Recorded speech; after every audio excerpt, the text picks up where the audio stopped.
Our next speakers, it's Subash and Felicity, and they're going to be talking about leader transformation. So Subash is currently the Chief Operating Officer of Barclays Africa's Technology Division. He's led the transformation of a non-technology business unit from functional silos to product-aligned high-performance teams based on agile, lean, and employee engagement. So Karen tells me that this is their very first conference talk. So please give them a very warm welcome in a moment. I want to introduce Felicity first. So Felicity is currently growing into the role of the Agile coach while attempting to transform the operations of a business unit at Barclays Africa to Agile. She has experience in implementing change and business operations. Her passion is working with future leaders and developing teams to perform at their fullest potential. So we have Subash, Sharma, and Felicity Brady, and today they'll be talking about leader transformation, a side effect of an agile transition. Let's welcome them.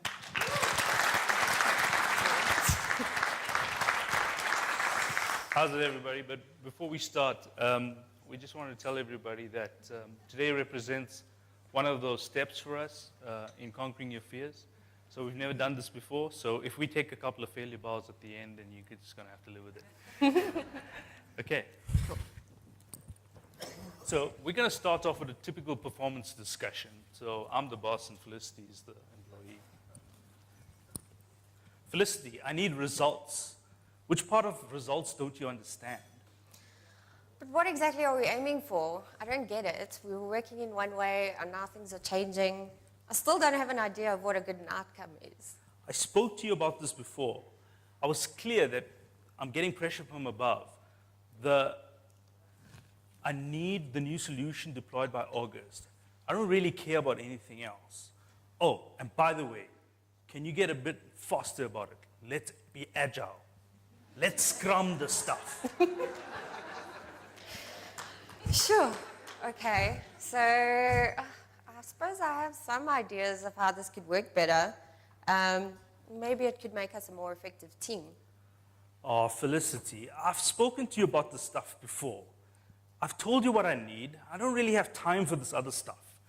Can you just get on and do it, please? Okay. So, but hang on. Why don't we talk a little bit about my personal development? I'm really interested in becoming a Scrum Master, and I think I want to attend a course. Ooh, just hang on, I got a call.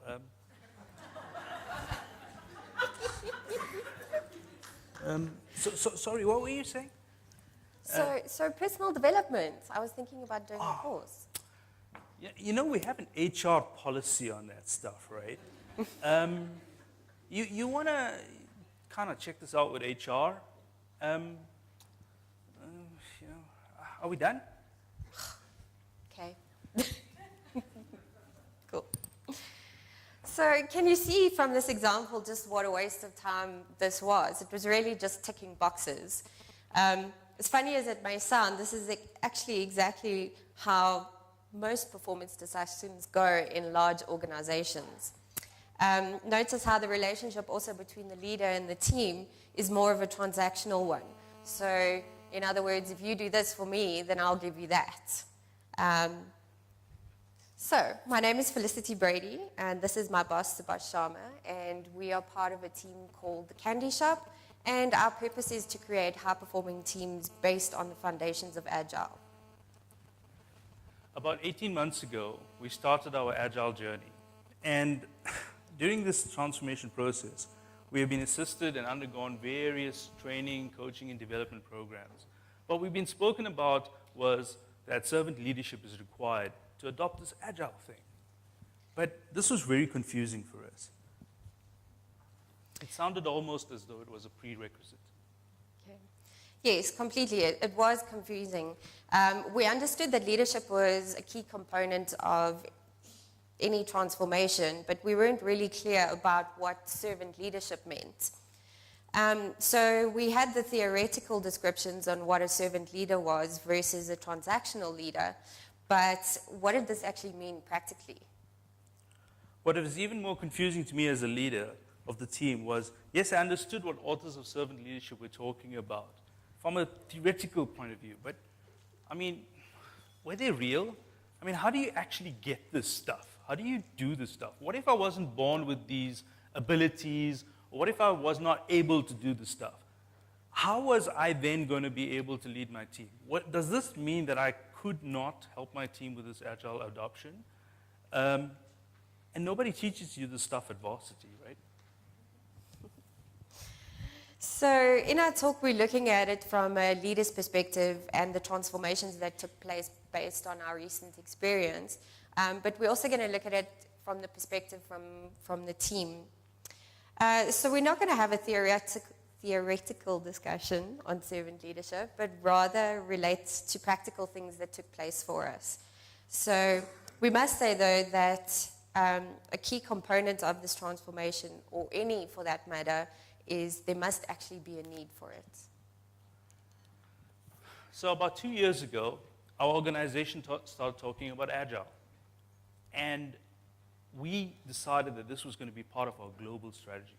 It was first introduced to us by our global parents. And before long, like in any other good corporate, everybody had Agile and their version of Agile on the brain. And I too was no different. I had my own version of what Agile was on the brain. So at this point, I was working in a functional departmental silo in data warehousing. And like always, the pressure on us was quite unbelievable, and nobody actually really knew why. Often it was a case of moving and conflicting priorities and not really knowing which master to serve first. So basically, we just focused on not stepping on toes, and because if you did, that would mean an impact on your bonus. We started our Agile transformation in my area, and I didn't really realize the kind of roller coaster journey that it would be. I actually thought that I just had to send my people on some training and that would be it. I mean, I was a leader after all. I didn't really need any training or any development. I mean, I knew it, right? So that was the start of our journey. But if I knew the kind of transformation, both from a personal and interpersonal level that would have to happen, then I guess maybe I wouldn't have started in the first place. So for me, I wasn't sure, but I thought, well, if I was trained on this stuff, it would mean better career opportunities for me. But also, I didn't realize the kind of personal impact it would have and personal growth, and also the kind of positive effect it would have on the people around me. Well, some might think that it was a great piece of strategy on why we decided to do this, or followed by some really good managerial execution. But to be honest with you, if I had to think back, well, if all the bosses were talking about Agile, and if I paid attention to this stuff, then it would create me some good brownie points, right? And it would have some good personal rewards. So that trumps strategy any day, yeah? So in my mind, it was, here we go again, the executive guys have another strategy on the table, and it'd probably be a while before the message actually gets to us. Don't really know who decides these things, actually, and we don't actually have any input to it either. So I guess at some point there would be some communication some communication about this stuff. So it was only in a strategy offsite. I mean, aren't those strategy things always offsite? So it was only in a strategy session offsite in Cape Town, after all, where I met our future coaches. And then only started kind of getting a vision of how this all works. We made a decision there and then that we are going to do this thing. I got back to work and told the team, hey, you guys are going to go for Agile training. So at this point, we were already working on really tough deadlines, and the last thing we wanted was to take time out of work to go on training. So as per normal, no one really consulted us on this and expected us just to do it on top of everything else that everybody else was shouting at us about. So I'd like you to notice the relationship that existed between the leader and his team at this time. Key decisions were taken by an individual for other people to just deliver on it. There was no real consultation, and fear due to the transactional nature of the relationship dominated. It was a case of if you don't do this by this time, then you won't be rewarded. Almost always this meant working on many conflicting priorities. We didn't really prioritize, as we would fluctuate from whims and needs as set by other people's performance objectives. So in essence, customer value was never really a key consideration, and not that anybody would admit openly to that. So our team was now being assisted on the Agile journey. And I mean, I really didn't believe that I needed training. So I didn't actually attend all the training sessions to start off with. You remember, Garen? So it was, but I had already made some pretty serious commitments to, let's just say, the people that worked in higher levels than me in the organization. And I was kind of taken aback when our coaches started talking about failure, and the first 2 sprints was an absolute disaster. And it was like, God, we are going backwards. These guys are supposed to make us go forwards. We are going backwards. And now the pressure was on because we've made commitments, and people from all over the place are like on your case. So put yourself in that kind of understanding where you are now being pressurized after you've made these commitments. So I also started to sense the anger and frustration that was building up in our environment. It also seemed that nothing we did was ever good enough. And we also learned that, failure was part of the process. It was okay. So then we had to speak to our boss and say, look, you need to support us in our failures because that's how we were going to grow. So he nodded his head and he agreed he would support us. But I could feel that things were definitely different practically. So this was a very lonely time for me because on one hand, I want to support my team. I'm telling them I want to support them. I want to do the right thing. I want to support my team. But I've got all these pressures. I've got people on my case. And I don't know if you noticed, but we work in a large, complex organization. While we are going through this agile adoption, nobody else cared. So they didn't care whether I'm working on a backlog, on a groomed backlog or any of that stuff. I want my stuff, I want it now. What do you mean you're working on another priority? My priority is priority, not your priority. And we had all of this conflict, and you have fear. Because I also have to worry about my personal career. Where does that fit in? And how do you face all of these things? So the tension in the team was quite hectic. We all felt uncertain, and no one really believed that if we made a mistake, it was really okay. So we felt that our bonuses were then at risk, so this resulted actually in a lot of conflict between the team members. We all wanted to make sure we didn't make the mistakes, and I was actually more interested in being the star of the show rather than having an effective team. The results were predictable. We actually didn't have a team. We worked as individuals, and we really went in different directions. So when we came together at the end of the sprint, it was like, oh my gosh, it was a complete and utter failure. So at the end of the day, fear was leading us all, and second-guessing ourselves made us almost like stand still. At this point, it's key to notice that although the leader does not want to share his frustrations in the team, the output of the team and the dynamic in the team is a direct proportion to what the leader is feeling. And they kind of noticed it, right? There's no real leadership occurring here. Self-preservation is the order of the day. I was lucky in that, in a way, I had blind faith. I mean, I trusted these coaches. We're so bad. We're so much in the crap. We might as well see it through.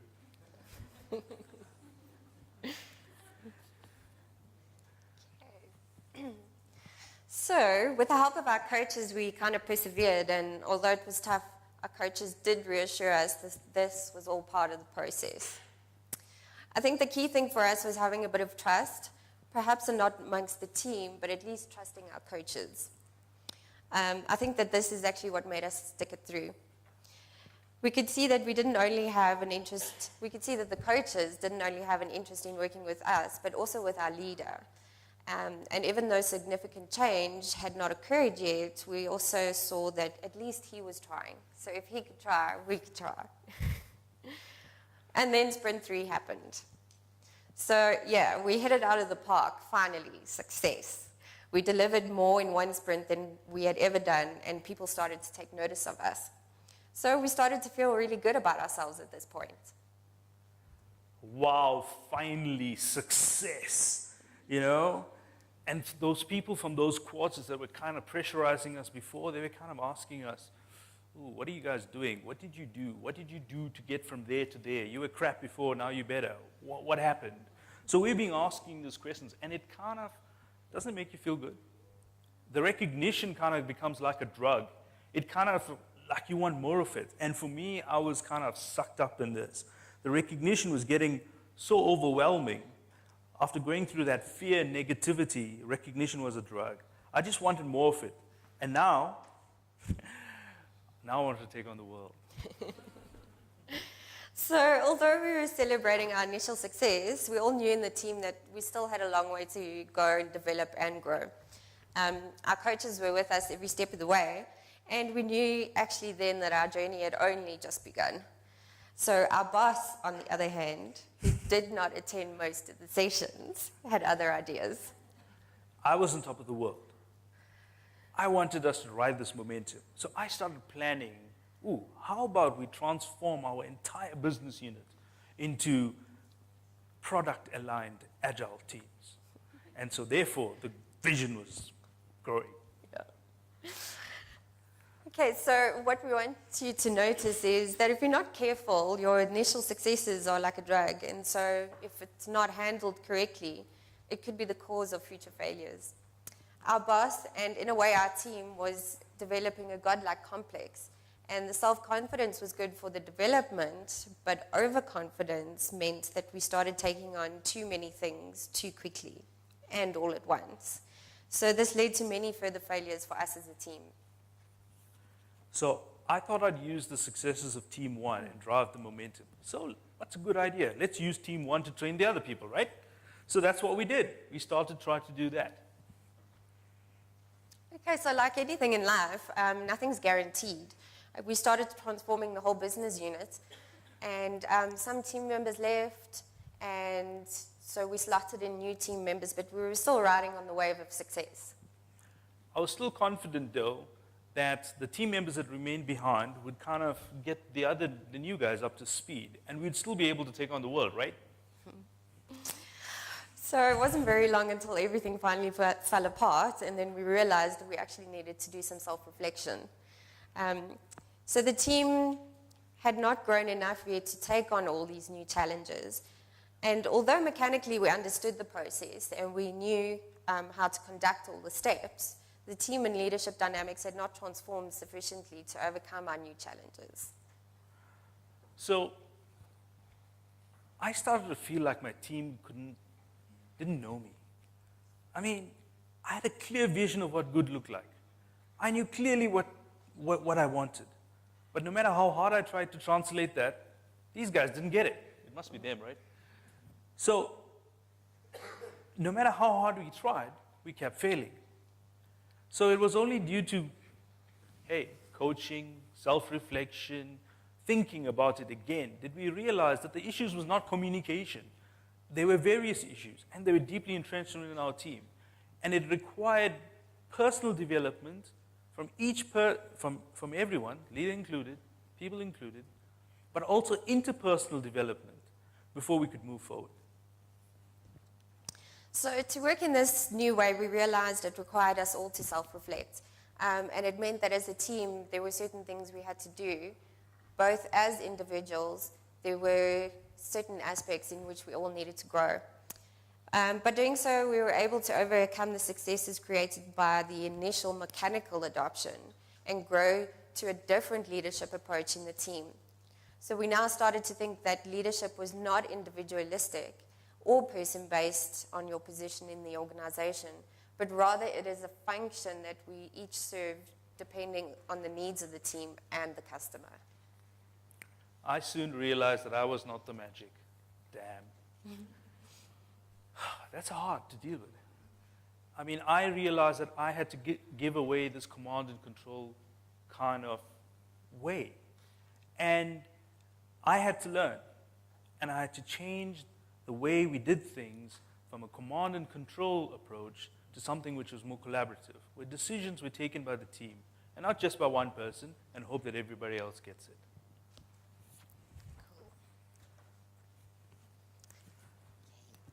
So, we'd like to do that PD conversation again. Felicity, thank you for arranging this PD conversation. I would like for us to reflect a little bit on some of the learnings that we've learned this year. I'd also like with you to share with me some of the things we could do to improve our team. And please also share with me things I could do to become a better leader. Yep, that sounds like a great idea. So let's start first by reflecting on some of the key takeouts. Cool. So sometimes you get the feeling that in having the right type of leadership, it's needed before you can start your Agile journey. But actually, from what we've learned, is just start from where you are. What we've seen is that if we started off with a leadership style that was dominated by a transactional relationship. But we went through our Agile adoption and saw that leadership style also changed to a more supportive one. Some leaders believe that they don't need to be trained and that the problem lies in the teams. I'm here to tell you that wasn't our experience. For Agile adoption to happen, leadership transformation is also a critical element. But you can start with whatever you've got. For the leader to transform, facing your fears, like we're doing today, is your number one thing that you're going to have to overcome. So self-reflecting and coaching are the key elements that are needed to create this transformation. So this is what we've seen in the example that we've demonstrated today. And so there have been some cases where we worked with other teams on this journey where we've not seen the leadership transformation occurring, and even though coaching was available to them. So it's actually our view that self-reflection coaching and a desire to improve are the key elements that distinguish between those teams and leaders that will transform and those that won't. So this is only the start of our journey. And as we end our talk now, we would value any of your input on how we could get better. Thank you.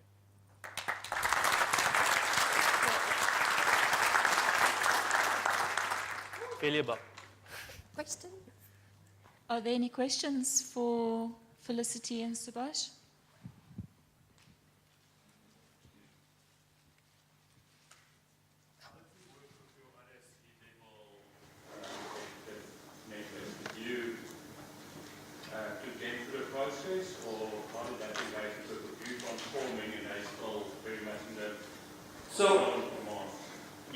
That's quite interesting.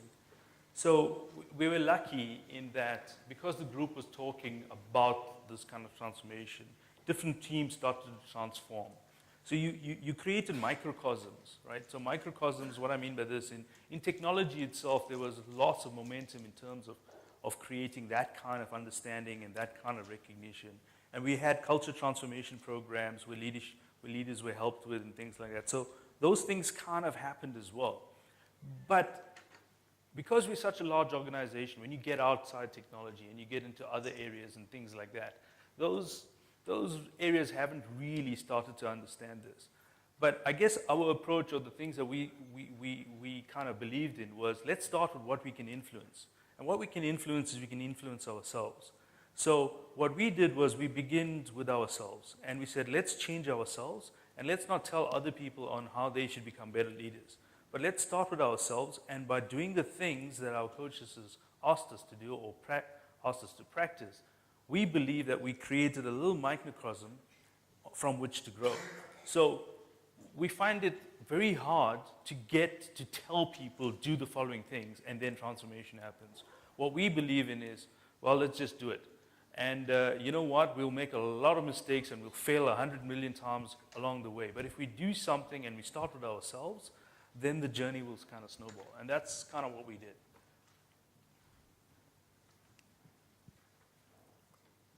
Any more questions?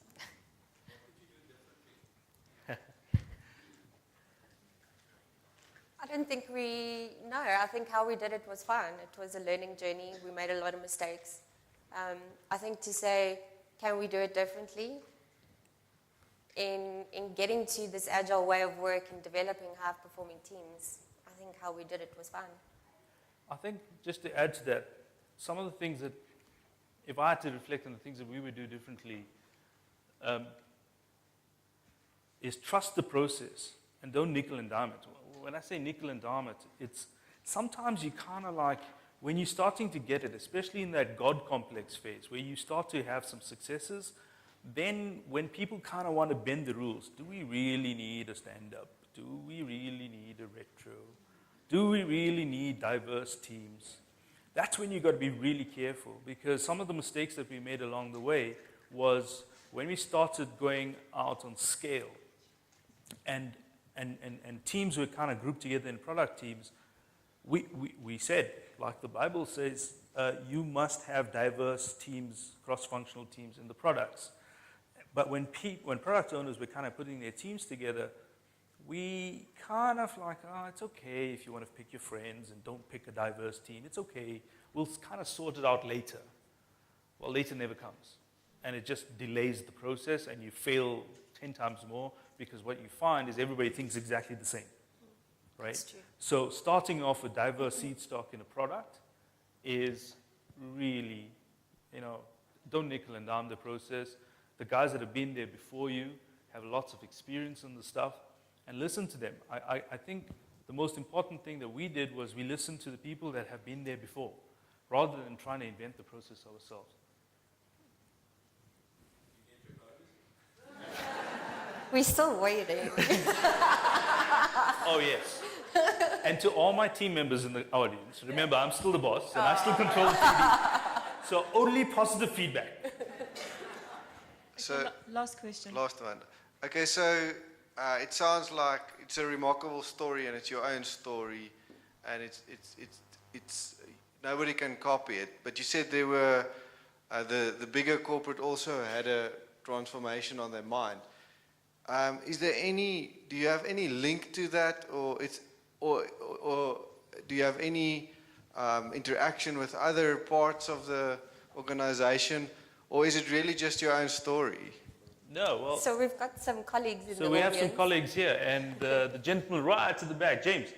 So James is the person that's actually leading the agile transformation in our organization for the group. And so